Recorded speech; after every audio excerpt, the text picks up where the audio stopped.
ನಮಸ್ಕಾರ, ನೀವು ನೋಡ್ತಾ ಇದ್ದೀರಿ Prajadhwani TV. Justice with Jambur ವಿಶೇಷ ಮಾಲಿಕೆಯಲ್ಲಿ ಇವತ್ತಿನ ಚರ್ಚೆಯ ವಿಷಯ ಪಶ್ಚಿಮ ಘಟ್ಟಕ್ಕೆ ಮತ್ತೆ ಆಪತ್ತು. ನಾನು ನಿಮ್ಮ ರಮೇಶ್ ಜಂಬೂರು. ಶರಾವತಿ ಪಂಪ್ಡ್ ಸ್ಟೋರೇಜ್ ಯೋಜನೆಗೆ ಸರ್ಕಾರ ಸಿದ್ಧತೆ. ಕರ್ನಾಟಕ ವಿದ್ಯುತ್ ನಿಗಮ ಅನುಷ್ಠಾನಗೊಳಿಸುತ್ತಿರುವ ಹೊಸ ಯೋಜನೆ. 8,005 ಕೋಟಿ ವೆಚ್ಚದ ಯೋಜನೆಗೆ ತಯಾರಿ. 3 DCFಗಳಿಂದ PCCFಗೆ ಶಿಫಾರಸು. ಶರಾವತಿ ಹಿನ್ನೀರಿನ ಚಕ್ರ ಸಾವೆಹಕ್ಲು ಸಂತ್ರಸ್ತರಿಗೆ ಇನ್ನೂ ಪರಿಹಾರವಿಲ್ಲ.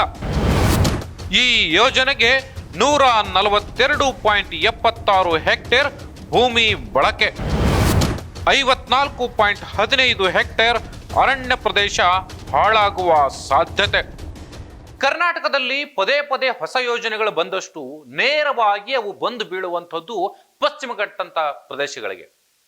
ಸಹಜವಾಗಿ ಕಾಡಿನಲ್ಲಿ ಅಂದ್ರೆ ಪಶ್ಚಿಮ ಘಟ್ಟದಲ್ಲಿ ಪ್ರಾಣಿಗಳ ಸಂಕುಲ ಇರುತ್ತೆ, ಜೊತೆಗೆ ಅಲ್ಲಿ ಕಾಡು ಪ್ರಾಣಿಗಳು ಸ್ವಚ್ಛಂದವಾಗಿ ಜೀವನ ನಡೆಸ್ತಾ ಇರುವಂತ ಸಂದರ್ಭದಲ್ಲಿ ಕರ್ನಾಟಕದ ಬಹುತೇಕ ಯೋಜನೆಗಳನ್ನ ತೆಗೆದುಕೊಂಡಂತ ಸಂದರ್ಭದಲ್ಲಿ ಅವು ಕೇವಲ ಅರಣ್ಯ ಪ್ರದೇಶಕ್ಕೆ ಬಂದು ಬೀಳ್ತವೆ. ಇಲ್ಲಿ ಸಾವಿರಾರು ಅರಣ್ಯವನ್ನ ಅಥವಾ ಮರಗಳನ್ನ ಕಡಿದು ನಾಶ ಮಾಡಿ ಇಲ್ಲಿ ಒಂದು ಕಡೆಗೆ ಅರಣ್ಯಾಧಿಕಾರಿಗಳು ಅಥವಾ ಇಲ್ಲಿ ಕಾಂಟ್ರಾಕ್ಟರ್ಗಳು ಅಥವಾ ಇನ್ಯಾವುದು ಯೋಜನೆಯಲ್ಲಿ ಏನು ಕಾಂಟ್ರಾಕ್ಟರ್ನ ತೆಗೆದುಕೊಂಡಿರ್ತಾರ ಅಂಥವ್ರು ಯಾರ್ಯಾರೋ ಇಲ್ಲಿ ಹಣವನ್ನ ಮಾಡ್ಕೊಂಡು ಹೋಗ್ತಾರೆ. ಆದರೆ ಸಂಪೂರ್ಣವಾಗಿ ಪರಿಸರವನ್ನ ನಾಶ ಮಾಡಿ ಹೋಗ್ತಾರೆ. ಅದು ಗಣಿಗಾರಿಕೆ ಇರಬಹುದು ಅಥವಾ ಬೇರೆ ಬೇರೆ ವಿಚಾರಗಳಲ್ಲಿ ಅಥವಾ ವಿದ್ಯುತ್ ಉತ್ಪಾದನೆ ಇರ್ಬೋದು ಅಥವಾ ಜಲವಿದ್ಯುತ್ ಇರ್ಬೋದು. ಸೊ ಈ ತರ ಯಾವುದೇ ಪ್ರಾಜೆಕ್ಟ್ಗಳು ಬಂದರೂ ಕೂಡ ನೇರವಾಗಿ ಅವು ಬಂದು ಬೀಳುವಂಥದ್ದು ಅರಣ್ಯ ಪ್ರದೇಶಕ್ಕೆನೆ.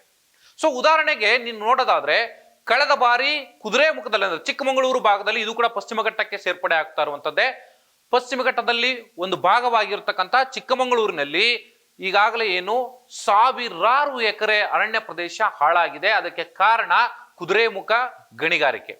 ಕುದುರೆಮುಖದಲ್ಲಿ ಶುರುವಾದಂತಹ ಗಣಿಗಾರಿಕೆಯಿಂದ ಸಾವಿರಾರು ಎಕರೆ ಭೂಮಿ ಹಾಳಾಗಿದೆ. ಜೊತೆಗೆ ಅರಣ್ಯ ಪ್ರದೇಶವೂ ಕೂಡ ಹಾಳಾಗಿ ಹೋಗಿರುವಂಥದ್ದು.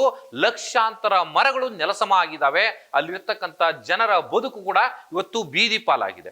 ಸೊ ಹೀಗಿದ್ದಂಥ ಸಂದರ್ಭದಲ್ಲಿ ಇದಕ್ಕೂ ಮುಂಚೆ ಶಿವಮೊಗ್ಗ ಭಾಗದಲ್ಲಿ ಅಂದ್ರೆ ಶರಾವತಿ ಅಣೆಕಟ್ಟನ್ನ ಕಟ್ಟುವಂತ ಸಂದರ್ಭದಲ್ಲೂ ಕೂಡ ಅಲ್ಲಿ ಸಾವಿರಾರು ಕಿಲೋಮೀಟರ್ ಹಿನ್ನೀರಿನಲ್ಲಿ ಒಂದು ಸ್ಟಾಕ್ ಮಾಡುವಂತಹ ವ್ಯವಸ್ಥೆ ಆದಂತ ಸಂದರ್ಭದಲ್ಲಿ ಚಕ್ರ ಮತ್ತೆ ಸಾವೆಹಕ್ಲು ಡ್ಯಾಮ್ ಅನ್ನ ನಿರ್ಮಾಣ ಮಾಡಲಾಯಿತು. ಅಲ್ಲೂ ಕೂಡ ಅನೇಕ ಹಳ್ಳಿಗಳು ಅಂದ್ರೆ ಈಗಾಗಲೇ ಸಾಕಷ್ಟು ಹಳ್ಳಿಗಳಲ್ಲಿ ಇರ್ತಕ್ಕಂಥ ರೈತರು ಅಥವಾ ಕೂಲಿ ಕಾರ್ಮಿಕರು ಅಲ್ಲಿಂದ ಅವರನ್ನ ಎತ್ತಂಗಡಿ ಮಾಡಲಾಯಿತು ಬೇರೆ ಪ್ರದೇಶಗಳಿಗೆ. ಆದ್ರೆ ಇವತ್ತಿಗೂ ಕೂಡ ಈಗಾಗಲೇ ಹೆಚ್ಚು ಕಡಿಮೆ 20-25 ವರ್ಷ ಆಗ್ತಾ ಬಂತು ಈ ಅಣೆಕಟ್ಟನ್ನ ಕಟ್ಟಿ ಅಥವಾ ಹಿನ್ನೀರನ್ನ ಅಲ್ಲಿ ಸ್ಟಾಕ್ ಮಾಡ್ತಾ. ಆದರೆ ಆ ಶರಾವತಿ ಹಿನ್ನೀರಿನಲ್ಲಿ ಇರ್ತಕ್ಕಂಥ ಈ ಚಕ್ರ ಮತ್ತು ಸಾವೆಹಕ್ಲು ಡ್ಯಾಮ್ ಅನ್ನ ಏನ್ ಕಟ್ಲಿಕ್ಕೆ ಶುರು ಮಾಡಿದ್ರು ಆ ಸಂದರ್ಭದಲ್ಲಿ ಒಕ್ಕಲೆಬ್ಬಿಸಿರ್ತಕ್ಕಂಥ ರೈತರಿಗೆ ಅಥವಾ ಕೂಲಿ ಕಾರ್ಮಿಕರಿಗೆ ಇವತ್ತಿಗೂ ಕೂಡ ಪರಿಹಾರ ಅನ್ನುವಂಥದ್ದು ಸರಿಯಾಗಿ ಸಿಕ್ಕಿಲ್ಲ ಅನ್ನುವಂಥ ಆರೋಪ ಇದೆ. ಅವ್ರು ಕೇಳ್ತಾ ಇರುವಂಥದ್ದು ಇನ್ನೂ ಕೂಡ ನಮಗೆ 19,000 ಎಕರೆ ಭೂಮಿಯನ್ನ ನಮಗೆ ಪರಿಹಾರವಾಗಿ ಕೊಡಬೇಕು, ಅಂದ್ರೆ ನಮಗೆ ಅಷ್ಟು ಭೂಮಿಯನ್ನ ಅಲಾಟ್ ಮಾಡಬೇಕಿತ್ತು ಸರ್ಕಾರ. ಆದ್ರೆ ಇದುವರೆಗೂ ಕೂಡ ನ್ಯಾಯೋಚಿತವಾಗಿ ನಮಗೆ ಪರಿಹಾರವನ್ನ ಕೊಡುವಂತ ಕೆಲಸವನ್ನ ಸರ್ಕಾರ ಮಾಡಿಲ್ಲ ಅನ್ನುವಂತ ಆರೋಪ ಇನ್ನೂ ಕೂಡ ಕೇಳಿ ಬರ್ತಾನೆ ಇದೆ. ಆದ್ರೆ ಇವತ್ತಿಯೂ ಕೂಡ ಆ ಒಂದು ಸಮಸ್ಯೆ ಬಗೆಹರಿದಿಲ್ಲ. ಆದರೆ ಈಗ ಮತ್ತೆ ಹೊಸದೊಂದು ಯೋಜನೆ ಶುರುವಾಗಿದೆ. ಇದೇ ಶರಾವತಿಯ ಹಿನ್ನೀರಿನಲ್ಲಿರ್ತಕ್ಕಂಥ ಜನರ ಪರಿಹಾರ ಬಗೆಹರಿದೇ ಇರುವಂಥದ್ದು ಒಂದು ಭಾಗ. ಈಗ ಮತ್ತೊಂದು ಯೋಜನೆ ಅಂದ್ರೆ ಇಲ್ಲಿಗಾಗಲೇ ಒಂದು ಹೊಸ ಯೋಜನೆ ವಿದ್ಯುತ್ತನ್ನ ಉತ್ಪಾದನೆ ಮಾಡ್ಲಿಕ್ಕೆ ಅಥವಾ ಸ್ಟೋರೇಜ್ ಮಾಡ್ಲಿಕ್ಕೆ ಈಗ ಒಂದು ಹೊಸ ಯೋಜನೆಯನ್ನ ತಂದು ಕೂರಿಸಿದ್ದಾರೆ. ಈಗಾಗಲೇ 3 ಬಾರಿ ಅಂದ್ರೆ 3 DCFಗಳು ಅಂದ್ರೆ ಶಿವಮೊಗ್ಗ, ಹೊನ್ನಾವರ ಮತ್ತೆ ಸಾಗರ ಈ 3 ಭಾಗಗಳ ಉಪವಲಯಗಳಲ್ಲಿ ಬರ್ತಕ್ಕಂಥ DCFಗಳು ಈಗಾಗಲೇ ಸರ್ಕಾರಕ್ಕೆ ಒಂದು ವರದಿ ಕೊಟ್ಟಿದ್ರು. ಈ ಯೋಜನೆಯನ್ನ ಅಂದ್ರೆ ಈ ಶರಾವತಿ ಹಿನ್ನೀರಿನಲ್ಲಿ ಅಥವಾ ಶರಾವತಿ ನದಿ ವಿಚಾರದಲ್ಲಿ ಈಗ ಮತ್ತೊಂದು ಯೋಜನೆಯನ್ನ ನೀವು ತಂದಿದ್ದೆ ಆದ್ರೆ ಈ ಯೋಜನೆಗೆ ನಮ್ಮ ಅನುಮತಿ ಇಲ್ಲ. ಸೊ ಇದರಿಂದ ಪಶ್ಚಿಮ ಘಟ್ಟಕ್ಕೆ ಬಹಳ ದೊಡ್ಡ ಹಾನಿ ಆಗುತ್ತೆ ಅನ್ನುವಂಥದ್ದನ್ನ ಆ ವರದಿಯಲ್ಲಿ ಮೆನ್ಷನ್ ಮಾಡಿ ಸರ್ಕಾರಕ್ಕೆ ಫೈಲ್ ಅನ್ನ ಟ್ರಾನ್ಸ್ಫರ್ ಮಾಡಿದ್ರು. ಆದರೆ ಅದಾದ ಬಳಿಕ ಅದ್ಯಾರು ಸರ್ಕಾರಕ್ಕೆ ಅಂದ್ರೆ ಈಗಿರ್ತಕ್ಕಂಥ ಸರ್ಕಾರಕ್ಕೆ ಈ ಯೋಜನೆ ಬಹಳ ಉಪಕಾರಿ ಅನ್ನುವಂಥದ್ದನ್ನ ಹೇಳಿದ್ರು ಅಥವಾ ಇದರಿಂದ ಯಾವ ರೀತಿ ಲಾಭ ಆಗ್ತಿದೆ ಅನ್ನುವಂಥದ್ದನ್ನ ಸರ್ಕಾರದ ಅಧಿಕಾರಿಗಳಿಗೆ ತಿಳಿಸಿದ್ರು ಗೊತ್ತಿಲ್ಲ. ಅದನ್ನ ನೇರವಾಗಿ ಕ್ಯಾಬಿನೆಟ್ಗೆ ತಂದ್ರು. ಕ್ಯಾಬಿನೆಟ್ ನಲ್ಲಿ ಮುಖ್ಯಮಂತ್ರಿ ಸಿದ್ದರಾಮಯ್ಯನವರಾಗ್ಲಿ ಅಥವಾ DCM ಆಗಿರ್ತಕ್ಕಂಥ DK ಶಿವಕುಮಾರ್ ಅವರಾಗ್ಲಿ ಅಥವಾ ಅಲ್ಲಿರ್ತಕ್ಕಂಥ ಅರಣ್ಯ ಸಚಿವರಾದಂಥ ಈಶ್ವರ್ ಖಂಡ್ರೆ ಅವರಾಗ್ಲಿ ಅಥವಾ ಬೇರೆ ಬೇರೆ ಸಚಿವರಾಗ್ಲಿ ಯಾರೂ ಕೂಡ ಇವನ್ ಶಿವಮೊಗ್ಗದಲ್ಲಿ ಇರ್ತಕ್ಕಂಥ ಶಿವಮೊಗ್ಗ ಜಿಲ್ಲಾ ಉಸ್ತುವಾರಿ ಸಚಿವರಾಗ್ಲಿ ಮಧು ಬಂಗಾರಪ್ಪನವರು ಯಾರು ಕೂಡ ಇದರ ವಿಚಾರ ಬಗ್ಗೆ ಚಕಾರ ಎತ್ತದೆ ನೇರವಾಗಿ ಈ ಯೋಜನೆಗೆ ಈಗಾಗಲೇ ರಾಜ್ಯ ಸಚಿವ ಸಂಪುಟ ಸಭೆ ಒಪ್ಪಿಗೆಯನ್ನ ಕೊಟ್ಟಾಗಿದೆ.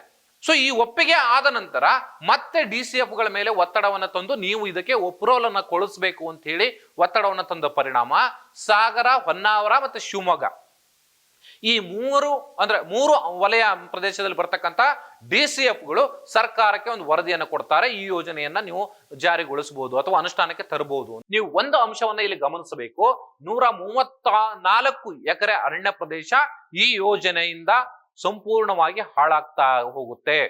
ಸೊ ಇದು ವಾಸ್ತವ ಸಂಗತಿ. 134 ಎಕರೆ ಅಂದ್ರೆ ಹೆಚ್ಚು ಕಡಿಮೆ ಶಿವಮೊಗ್ಗ, ಸಾಗರ ಮತ್ತೆ ಹೊನ್ನಾವರ ಈ ಮೂರೂ ಭಾಗದಲ್ಲಿ ಇರ್ತಕ್ಕಂಥ ಜಮೀನನ್ನ ಅಂದ್ರೆ ಅರಣ್ಯವನ್ನ ನೀವು ತೆಗೆದುಕೊಂಡು ನೋಡೋದಾದ್ರೆ ಹೆಚ್ಚು ಕಡಿಮೆ 15 ಹೆಕ್ಟೇರು ಶಿವಮೊಗ್ಗ ಭಾಗದ್ದು, ಜೊತೆಗೆ ಇನ್ನು 12 ಹೆಕ್ಟೇರು ಸಾಗರ ಭಾಗದ್ದು, ಇನ್ನು 24-25 ಹೆಕ್ಟೇರು ಹೊನ್ನಾವರ ಉಪ ವಲಯ ಏನಿದೆ ಅಲ್ಲಿರ್ತಕ್ಕಂಥ ಅರಣ್ಯ ಪ್ರದೇಶ ಸಂಪೂರ್ಣವಾಗಿ ಸರ್ವನಾಶ ಆಗಿ ಹೋಗುತ್ತೆ. ಇದರ ಜೊತೆಯಲ್ಲಿ ಈ ಏನು ಈಗಾಗಲೇ ಶರಾವತಿಯ ಈ ಒಂದು ಯೋಜನೆಗಾಗಿ ಇನ್ನೊಂದು ಏನು ಆ ಲೈನ್ ಅನ್ನು ಎಳೆಯುವಂತ ಕೆಲಸ ಆಗ್ಬೇಕಾಗುತ್ತೆ. ಆದ್ರೆ ಆ ಲೈನ್ ಎಳಿಲಿಕ್ಕೆ ಎಷ್ಟು ನಮಗೆ ಹೆಕ್ಟೇರ್ ಅರಣ್ಯ ಬೇಕು ಅನ್ನುವಂಥದ್ದು ಇನ್ನೂ ಕೂಡ ಪ್ಲಾನ್ ಆಗಿಲ್ಲ. ಇಷ್ಟಾದ್ರೂ ಕೂಡ ರಾಜ್ಯ ಸಚಿವ ಸಂಪುಟ ಸಭೆಯಲ್ಲಿ ಏಕಾಏಕಿ ಇದಕ್ಕೆ ಅಪ್ರೂವಲ್ ಅನ್ನ ಕೊಟ್ಟು ಒಪ್ಪಿಗೆಯನ್ನ ಕೊಟ್ಟು ನೀವು ಒಂದು ರಿಪೋರ್ಟ್ ಅನ್ನ ಕಳಿಸ್ಕೊಡಿ, ಪಾಸಿಟಿವ್ ರಿಪೋರ್ಟ್ ಅನ್ನ ಕಳಿಸ್ಕೊಡಿ ಅನ್ನೋ ಒತ್ತಡವನ್ನ ಸರ್ಕಾರ ತರುತ್ತೆ.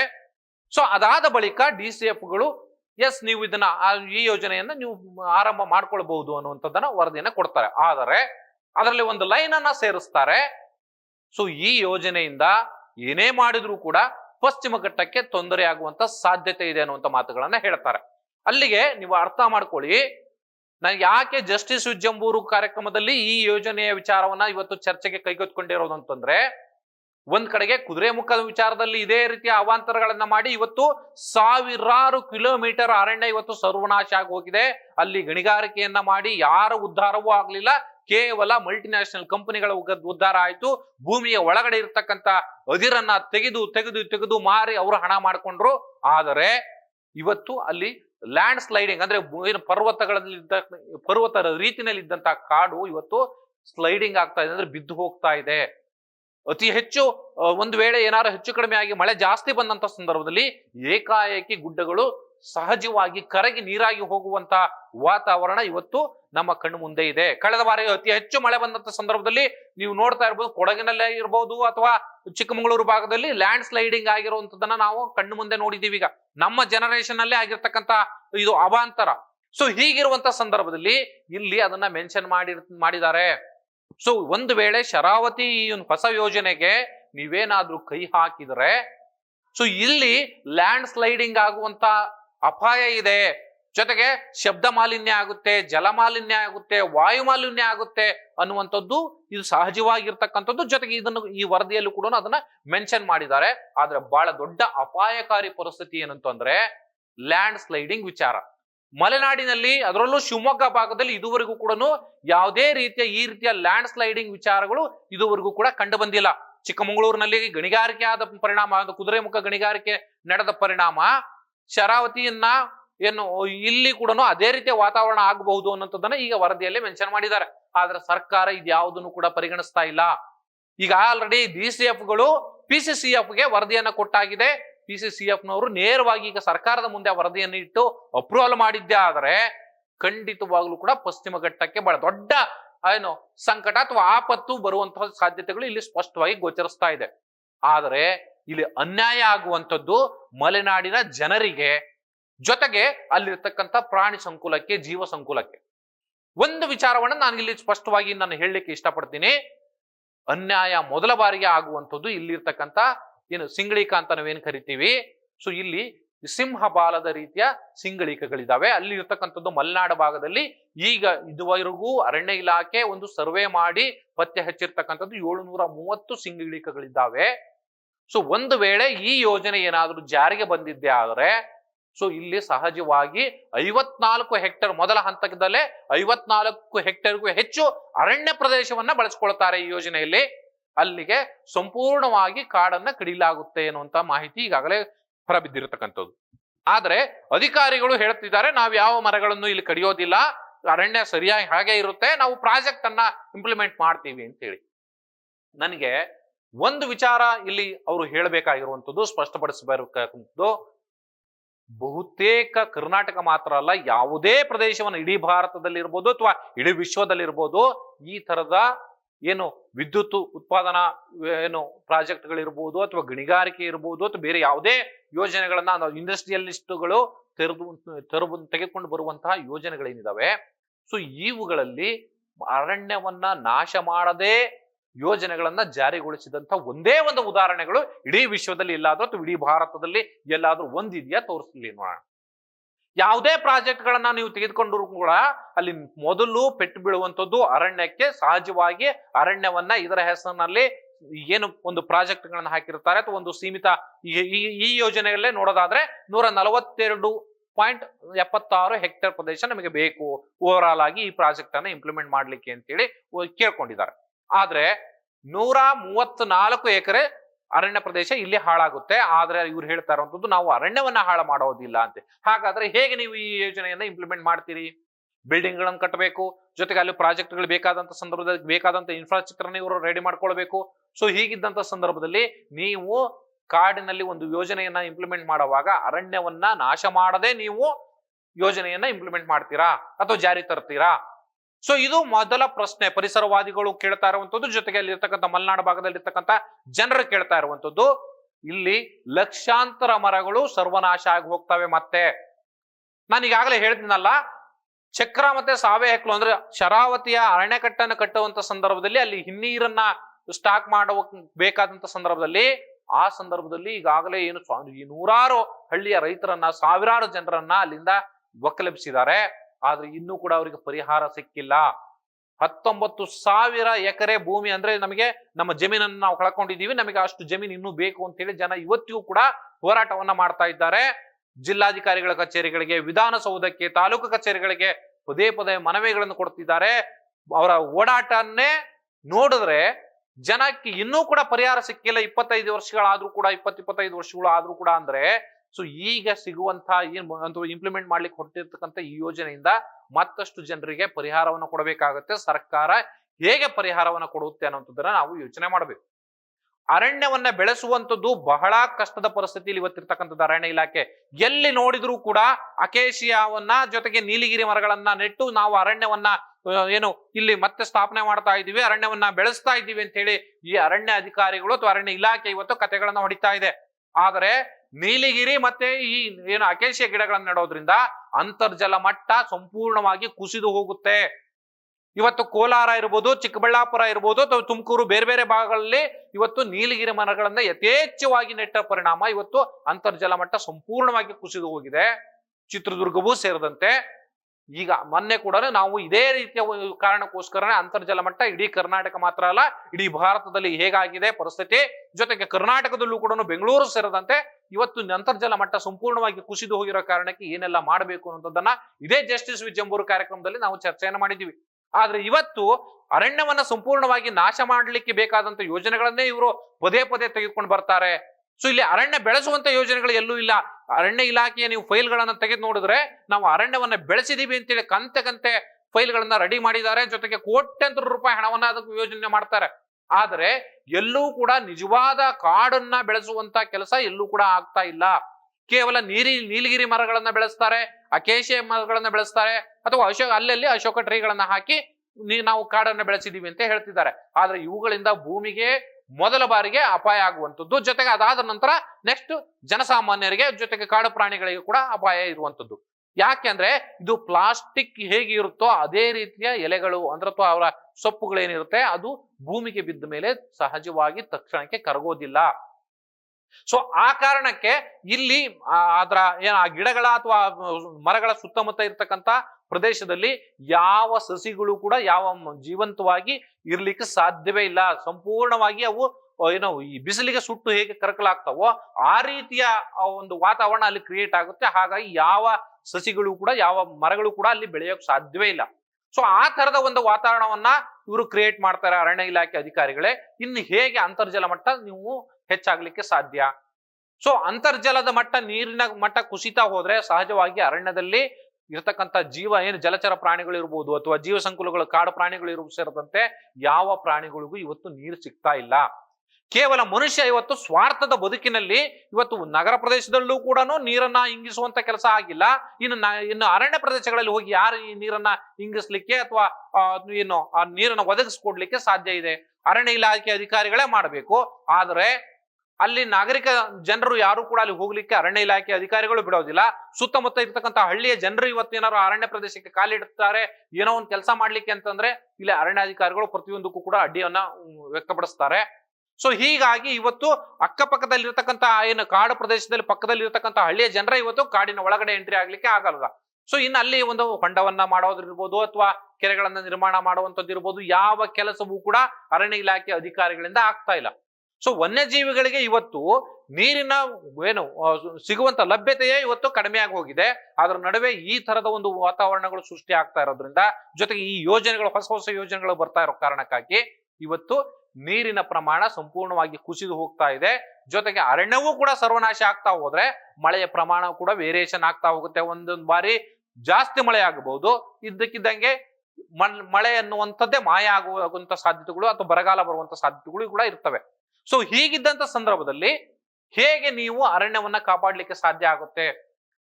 ಅಥವಾ ಅಲ್ಲಿರ್ತಕ್ಕಂಥ ಜೀವ ಸಂಕುಲಗಳನ್ನ ಹೇಗೆ ನೀವು ನಿಭಾಯಿಸ್ತೀರಿ? ಅಥವಾ ಹೇಗೆ ಅವು ಸಹಜವಾಗಿ ನಗರ ಪ್ರದೇಶಗಳಿಗೆ ಅಥವಾ ಮನುಷ್ಯ ವಾಸಿಸುವಂತಹ ಹಳ್ಳಿಗಳಿಗೆ ನುಗ್ಗಿ ಅಲ್ಲಿ ದಾಂಧಲೆಗಳನ್ನು ಮಾಡುವಂತ ವಾತಾವರಣ ಈಗಾಗಲೇ ನಾವು ಕಣ್ಣು ಮುಂದೆ ಇದೆ.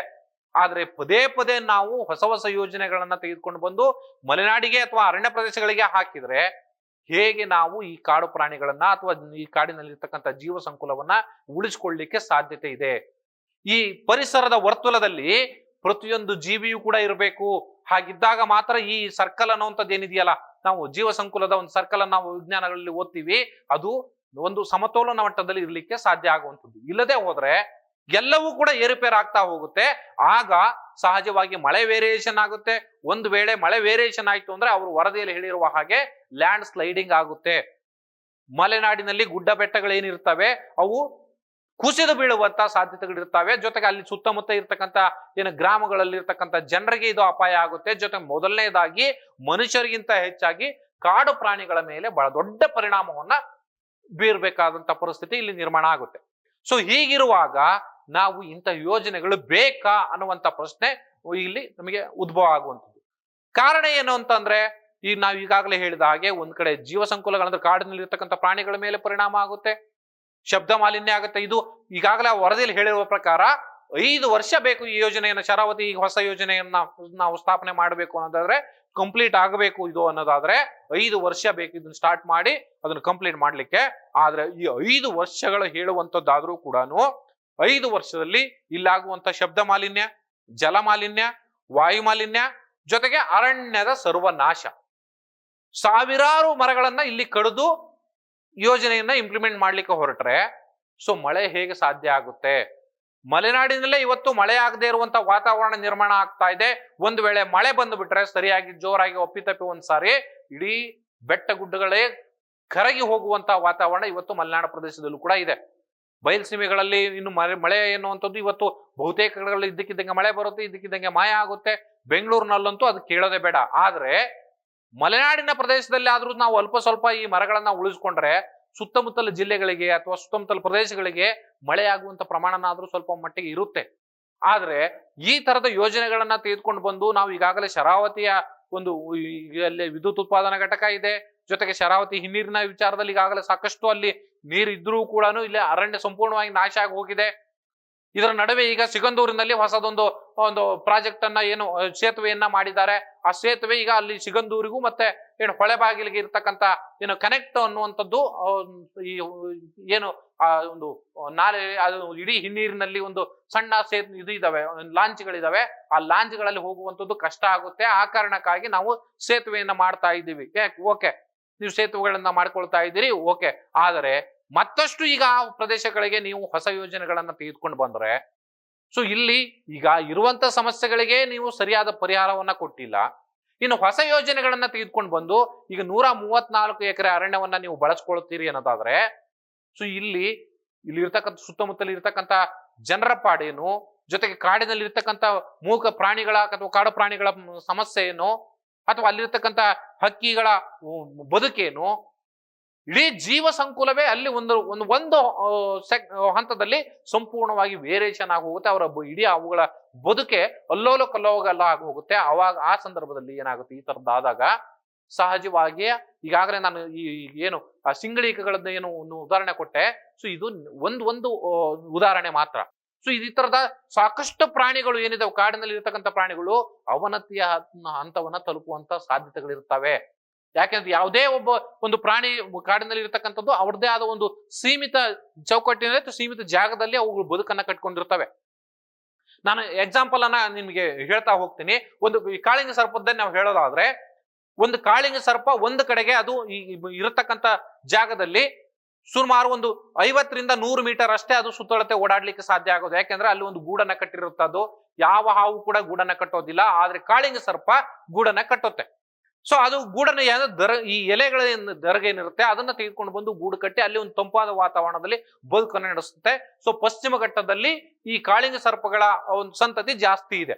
ಆದ್ರೆ ಈ ತರದ ಒಂದು ಪ್ರಾಜೆಕ್ಟ್ಗಳು ಬಂದಂತ ಸಂದರ್ಭದಲ್ಲಿ ಕಾಳಿಂಗ ಸರ್ಪಗಳಿಗೆ ಈ ತರದ ಒಂದು ಏನು ಇಲ್ಲಿ ಗೂಡನ್ನ ಕಟ್ಟಿರ್ತಾವೋ ಆ ಗೂಡನ್ನ ಅಳಿಸಿದ ಸಂದರ್ಭದಲ್ಲಿ ಆ ಇಡೀ ಕಾಳಿಂಗ ಸರ್ಪ ತನ್ನ ಸುತ್ತ ಒಂದು ಅದೇನ ಹಾಳಾಗಿ ಹೋಗಿರ್ತಕ್ಕಂಥ ಆ ಗೂಡನ್ನ ಹುಡುಕ್ಲಿಕ್ಕೆ ಸುತ್ತ 50ರಿಂದ 100 ಮೀಟರ್ ಅಂದ್ರೆ 100 ಮೀಟರ್ ಸುತ್ತಳತಿನಲ್ಲಿ ಅದು ಸುತ್ತಿ ಸುತ್ತಿ ಸುತ್ತಿ ಸುತ್ತಿ ಕೊನೆಗೆ ಆ ಎಲ್ಲಿ ಗೂಡು ಸಿಕ್ಕೋದಿಲ್ವೋ ಆ ಗೂಡು ಸಿಕ್ಕಿಲ್ಲ ಅಂದ್ರೆ ಅದು ಕೊರಗಿ ಸಾಯುವಂತ ಪರಿಸ್ಥಿತಿಗಳನ್ನು ಕೂಡ ಇದಾವೆ ಅನ್ನುವಂಥದ್ದನ್ನು ನಮ್ಮ ಕೆಲವು ಈ ಪರಿಸರ ವಿಜ್ಞಾನಿಗಳು ಜೊತೆಗೆ ಈ ಕಾಳಿಂಗ ಸರ್ಪಗಳ ಬಗ್ಗೆ ಅಧ್ಯಯನ ಮಾಡದಂತವ್ರು ಹೇಳ್ತಾರೆ. ಆದ್ರೆ ಸೊ ಈ ತರದ ಪ್ರತಿಯೊಂದು ಜೀವಿಗೂ ಕೂಡ ಅದರದೇ ಆದ ಒಂದು ಭಾವನಾತ್ಮಕ ಬದುಕಿರುತ್ತೆ. ಆದ್ರೆ ನಾವು ಸಹಜವಾಗಿ ಯಾವುದನ್ನೂ ಕೂಡ ಲೆಕ್ಕಿಸದೆ ಈ 100 ಎಕರೆ ಅರಣ್ಯ ಪ್ರದೇಶವನ್ನ ಹಾಳು ಮಾಡಿ ನಮ್ಮ ನಾಗರಿಕ ಪ್ರಪಂಚದ ಹೆಸರಿನಲ್ಲಿ ಅವುಗಳ ಹೊಸ ಹೊಸ ಯೋಜನೆಗಳನ್ನ ತೆಗೆದುಕೊಂಡು ಬಂದು ಅಲ್ಲಿ ಅರಣ್ಯವನ್ನ ನಾಶ ಮಾಡಿದ್ರೆ ಹೇಗೆ ಬದುಕನ್ನ ನಡೆಸಲಿಕ್ಕೆ ಸಾಧ್ಯತೆ ಇದೆ? ಮನುಷ್ಯ ಅಲ್ಲಿ ಎಲ್ಲೋ ಒಂದ್ ಕಡೆಗೆ ಅವನನ್ನ ಎತ್ತಂಗಡಿ ಮಾಡಿದ್ರೆ ಹೇಗೋ ಬದುಕಿ ಬಿಡ್ತಾನೆ. ಆದ್ರೆ ಅವನಿಗೆ ಪರಿಹಾರ ಸಿಗುವಂಥದ್ದು ಮತ್ತೊಂದು ಮುಗಿದೊಂದು ನಮ್ಮ ಈ ನಾಗರಿಕ ಪ್ರಪಂಚದ ಒಂದು ಭಾಗ. ಆದ್ರೆ ಎರಡನೆಯ ಭಾಗ ಇಲ್ಲಿ ಅರಣ್ಯ ಪ್ರದೇಶದಲ್ಲಿ ಇರತಕ್ಕಂಥ ಈ ಆ ಕಾಡಿನಲ್ಲಿ ಇರ್ತಕ್ಕಂಥ ಜೀವನ ನಡೆಸಲಿಕ್ಕೆ ಅವರದೇ ಆದ ಒಂದು ರೀತಿಯಲ್ಲಿ ಭಾವನಾತ್ಮಕ ಬದುಕನ್ನು ಕಟ್ಟಿಕೊಂಡಿರ್ತಕ್ಕಂಥ ಪ್ರಾಣಿಗಳೇನಿದ್ದಾವೆ ಅವುಗಳ ಬದುಕನ್ನ ನಾವು ಸರ್ವನಾಶ ಮಾಡ್ತೀವಿ. ಸೊ ಇದರ ಕಡೆಗೂ ಕೂಡ ಸರ್ಕಾರಗಳು ಗಮನ ಹರಿಸಬೇಕು. ಕೇವಲ ನಾಗರಿಕ ಈ ಮನುಷ್ಯ ಮಾತ್ರ ಬದುಕಿದರೆ ಸಾಕು, ಬೇರೆ ಯಾವ ಜೀವಿಗಳ ಬಗ್ಗೆನೂ ನಾವು ಯೋಚನೆ ಮಾಡೋದು ಬೇಡ ಅನ್ನೋ ರೀತಿಯಲ್ಲಿ ವರ್ತಿಸ್ತಾ ಇದ್ರೆ ಅಥವಾ ಹೊಸ ಹೊಸ ಪ್ರಾಜೆಕ್ಟ್ ಗಳನ್ನ ನಾವು ಈ ಮಲೆನಾಡಿಗೆ ತೆಗೆದುಕೊಂಡು ಬಂದು ಕೂರಿಸಿದ್ರೆ ಸೊ ಅವು ಬದುಕುವಂಥದ್ದು, ಕಾಡು ಪ್ರಾಣಿಗಳು ಬದುಕುವಂಥದ್ದು, ಅವುಗಳ ಅವನತಿಯನ್ನ ನಾವೇ ನೋಡ್ಬೇಕಾದಂತ ಅಥವಾ ನಾವೇ ಆ ರೀತಿಯ ವಾತಾವರಣವನ್ನು ನಿರ್ಮಾಣ ಮಾಡ್ತಿದೀವಿ ಅನ್ನುವಂಥದ್ದು ಇಲ್ಲಿ ಸ್ಪಷ್ಟ ಆಗುತ್ತೆ. ಸೊ ಹಾಗಾಗಿ ದಯಮಾಡಿ ಸರ್ಕಾರಗಳು ಈ ತರದ ಯೋಜನೆಗಳನ್ನ ಮಾಡುವ ವಿಚಾರದಲ್ಲಿ ಯೋಚನೆಗಳನ್ನ ಮಾಡಬೇಕು. ಮತ್ತೆ ಮಲೆನಾಡು ಭಾಗದಲ್ಲಿ ಎಸ್ಪೆಷಲಿ ಕಾಡು ಪ್ರಾಣಿಗಳೇ ಹೆಚ್ಚಿರ್ತವೆ. ಅವುಗಳ ಬದುಕು ನಮಗೆ ಎಷ್ಟು ಮುಖ್ಯನೋ, ನಮ್ಮ ಬದುಕು ಹೇಗೆ ಮುಖ್ಯನೋ ಹಾಗೆ ಕಾಡಿನಲ್ಲಿರ್ತಕ್ಕಂಥ ಪ್ರಾಣಿಗಳಿಗೆ ಅವುಗಳ ಬದುಕು ತುಂಬಾ ಇಂಪಾರ್ಟೆಂಟ್ ಆಗುತ್ತೆ. ಜೊತೆಗೆ ಅವುಗಳ ಸಂತತಿಯನ್ನ ನಾವು ಸರ್ವನಾಶ ಮಾಡ್ತಾ ಹೋದ್ರೆ ಮುಂದಿನ ದಿನಗಳಲ್ಲಿ ನಿಸರ್ಗದಲ್ಲಿ ಪ್ರತಿಯೊಂದು ಕೂಡ ವೇರಿಯೇಷನ್ ಆಗುವಂತ ಅಪಾಯ ಇದ್ದೇ ಇರುತ್ತೆ. ಸೊ ಹಾಗಾಗಿ ದಯಮಾಡಿ ಸರ್ಕಾರ ಈ ತರದ ಯೋಜನೆಗಳನ್ನ ಮಾಡುವಂತ ಸಂದರ್ಭದಲ್ಲಿ ಒಮ್ಮೆ ಯೋಚನೆ ಮಾಡಬೇಕು. ಜೊತೆಗೆ ಅಲ್ಲಿರ್ತಕ್ಕಂಥ ಅಧಿಕಾರಿಗಳು ಈಗಾಗಲೇ DCFಗಳು ಅದರಲ್ಲಿ ಸ್ಪಷ್ಟವಾಗಿ ಹೇಳ್ತಾರೆ ಲ್ಯಾಂಡ್ ಸ್ಲೈಡಿಂಗ್ ಆಗುತ್ತೆ, ಜೊತೆಗೆ ಇಡೀ ಪಶ್ಚಿಮ ಘಟ್ಟಕ್ಕೆ ಇದರಿಂದ ಆಪತ್ತಿ ಶುರುವಾಗ್ಬಿಡುತ್ತೆ ಅನ್ನುವಂಥದ್ದನ್ನ ಹೇಳಿದಾಗಲೂ ಕೂಡ ಸರ್ಕಾರಗಳು ಇದ್ಯಾವುದೂ ಲೆಕ್ಕಿಸದೆ ಕೇವಲ ಕಮಿಷನ್ ದಂಧೆ ಆಸೆಗೋ ಅಥವಾ ಮತ್ತಿನ್ಯಾವುದೋ ಆಸೆಗಳಿಗಾಗಿ ಈ ತರದ ಯೋಜನೆಗಳನ್ನ ತೆಗೆದುಕೊಂಡು ಬಂದ್ರೆ ಬಹಳ ದೊಡ್ಡ ಅಪಾಯ ನಿಸರ್ಗದ ಮೇಲಾಗುತ್ತೆ, ಜೊತೆಗೆ ನಾಗರಿಕ ಪ್ರಪಂಚದ ಮೇಲೂ ಕೂಡ ಆಗುತ್ತೆ. ಸೊ ಇವೆಲ್ಲವುಗಳು ಕೂಡ ಗಮನದಲ್ಲಿ ಇಟ್ಕೊಂಡು ಯೋಜನೆಗಳನ್ನ ಜಾರಿಗೆ ತನ್ನಿ. ಕೇವಲ AC ರೂಮ್ ನಲ್ಲಿ ಕೂತ್ಕೊಂಡು ಅಧಿಕಾರಿಗಳು ಜೊತೆಗೆ ಈ ಜನಪ್ರತಿನಿಧಿಗಳು ತಮಗೆ ಮೂಗಿನ ನೀರಕ್ಕೆ ಯಾವುದೋ ಒಂದು ಯೋಜನೆಗಳನ್ನ ಬಂದ್ಬಿಡ್ಲಿ, ಅದರಿಂದ ಇನ್ನೇನೋ ಲಾಭಗಳಾಗುತ್ತೆ ಅನ್ನುವಂಥ ನಿರೀಕ್ಷೆಯಲ್ಲಿ ಈ ರೀತಿಯ ಒಂದು ಎಡವಟ್ಟುಗಳನ್ನ ಮಾಡಿದ್ರೆ ಅದು ಕೇವಲ ನಮ್ಮ ಮೇಲಲ್ಲ, ನಮ್ಮ ಮುಂದೆ ಬರುವಂತಹ ನಮ್ಮ ಮಕ್ಕಳ ಮೇಲೂ ಕೂಡ ಈ ತರದ ಒಂದು ಪರಿಣಾಮಗಳಾಗುವಂತ ಸಾಧ್ಯತೆ ಇದೆ. ಸೊ ಅದನ್ನ ಗಮನದಲ್ಲಿಟ್ಕೊಂಡು ಯೋಜನೆಗಳನ್ನ ಜಾರಿಗೆ ತರಲಿ. ಆ ಮೂಲಕ ಕೇವಲ ಮನುಷ್ಯನಿಗೆ ಮಾತ್ರ ಅಲ್ಲ, ಆ ಭಾಗದ ಮಲೆನಾಡು ಭಾಗದಲ್ಲಿ ಇರ್ತಕ್ಕಂಥ ಮನುಷ್ಯರಿಗೆ ಮಾತ್ರ ಅಲ್ಲ, ಕಾಡು ಪ್ರಾಣಿಗಳಿಗೂ ಕೂಡ ನ್ಯಾಯವನ್ನು ಕೊಡುವಂತ ಅಥವಾ ಅವರಿಗೆ ಅವರ ಬದುಕನ್ನ ಅವರಿಗೆ ಬಿಟ್ಟು ಕೊಡುವಂತ ಪ್ರಯತ್ನವನ್ನ ಸರ್ಕಾರಗಳು ಅಥವಾ ಈ ಆಡಳಿತ ವ್ಯವಸ್ಥೆಗಳು ಮಾಡಬೇಕು ಅಂತ ಹೇಳ್ತಾ ಈ ಕಾರ್ಯಕ್ರಮ ಮುಗಿಸೋಣ. ನಮಸ್ಕಾರ.